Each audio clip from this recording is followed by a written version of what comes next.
ساری دنیا جانتی ہے کہ حضرت ابراہیم علیہ السلام کے والد حضرت طارق اور یہ جو آزر تھا یہ آپ کا چچا تھا جس نے آپ کو پالا.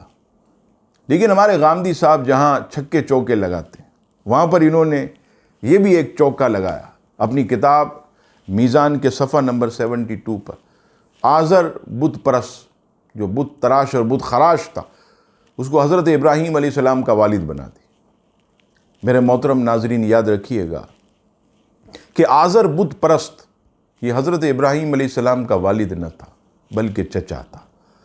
حضرت ابراہیم علیہ السلام کے والد کا نام طارق یہ تھا جو کہ پکے مومن اور توحید پرست تھے.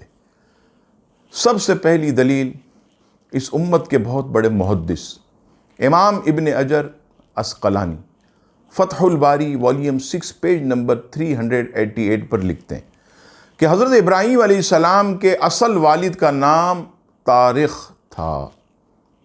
نمبر 2 تفسیر حقانی میں حضرت ابراہیم علیہ السلام کا سلسلہ نسب یوں بیان کیا گیا: ابراہیم بن طارق بن ناخور بن سازوع. نمبر 3 عربی لغت کی مشہور کتاب قاموس اس میں بھی ہے کہ آزر یہ حضرت ابراہیم علیہ السلام کے چچا کا نام. 9ویں صدی کے محدث اور مجدد امام جلال الدین سیوطی علیہ رحمہ اپنی کتاب مسالک الحنفاء میں فرماتے ہیں کہ چچا کو ابا یعنی باپ ابا کہنا یہ عرب ممالک میں معمول تھا. اور لوگ آپ دیکھیے کہ آج بھی بڑے ابا تایا کو پالنے والے کو بڑے ابا کہتے، تو یہ عرب میں معمول تھا، ابا باپ یہ کہا جاتا تھا. تو اس لیے حضرت ابراہیم علیہ السلام آزر کو ابا کہتے تھے کیونکہ اس نے آپ کو پالا تھا.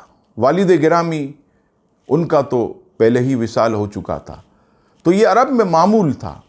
وہ آپ کا چچا تھا، بت پرست تھا، لیکن جو آپ کے اصل والد حضرت طارق یہ مومن تھے، توحید پرست تھے،